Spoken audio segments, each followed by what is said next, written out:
ಜನ್ಮದಿನದಿಂದ ಬರೆದಂತ ಒಂದು ಕವನ.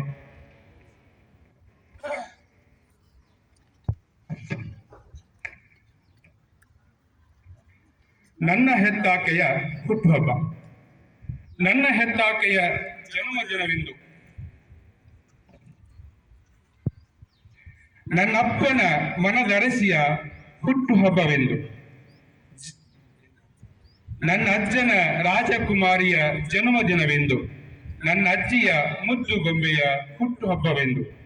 9 ತಿಂಗಳು ಹೊತ್ತು ಹೆತ್ತು ನೀ ತಿನ್ನದಿದ್ದರೂ ಒಂದು ಹೊತ್ತು ಕಡಿಮೆ ಮಾಡಲಿಲ್ಲ ನಮಗೊಂದು ತುತ್ತು. ದುಡಿಯುವೆ ದಿನವೂ ನಮಗಾಗಿ ನೀನು, ಅತ್ತಾಗ ನನ್ನ ಕಣ್ಣೀರು ಒರೆಸಿ ನಮಗಾಗಿ ನಿನ್ನ ಬೆವರನ್ನ ಹರಿಸಿ. ನಿನ್ನವರಿಗಾಗಿ ನಿನ್ನ ಶ್ರಮವನ್ನ ಬೆರೆಸಿ, ಮನೆಯವರಿಗಾಗಿ ರಕ್ತವನ್ನ ಹರಿಸಿ ನಡೆಸುವೆ ನಮ್ಮ ಕಷ್ಟಗಳನ್ನ ಮೆರೆಸಿ. ಕಷ್ಟಗಳು ನಿಮಗಿರಲಿ ಎಂದು ಒಳಗೊಳಗೆ ನುಂಗಿ ಕೊಡಿಸುವೆ ಪ್ರತಿ ವಾರ ಪ್ರತಿದಿನ ಒಂದೊಂದು ಹೊಸದೊಂದು ಅಂಗಿ.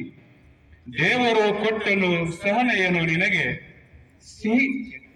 ಸಹಿಸಿಕೊಂಡೆ ನೋವು ನಿನಗಾದಾಗ ಹೆರಿಗೆ. ತೋರಿಸಿಕೊಳ್ಳದ ನಿನ್ನ ಚಿಂತೆಯನ್ನು ಹೊರಗೆ. ಮರೆಯುವೆನು ನಾನು ನನ್ನ ಜಗವ ನೋಡಿದಾಗ ಈ ಸುಂದರ ಮೊಗವ. ಮರೆಯುವೆನು ನಾನು ನನ್ನ ಜಗವ ನೋಡಿದಾಗ ಈ ಸುಂದರ ಮೊಗವ. ಹುಟ್ಟುಹಬ್ಬದ ಶುಭಾಶಯಗಳು ನನ್ನವ, ನಿನಗಿದು ಸಮರ್ಪಣೆ.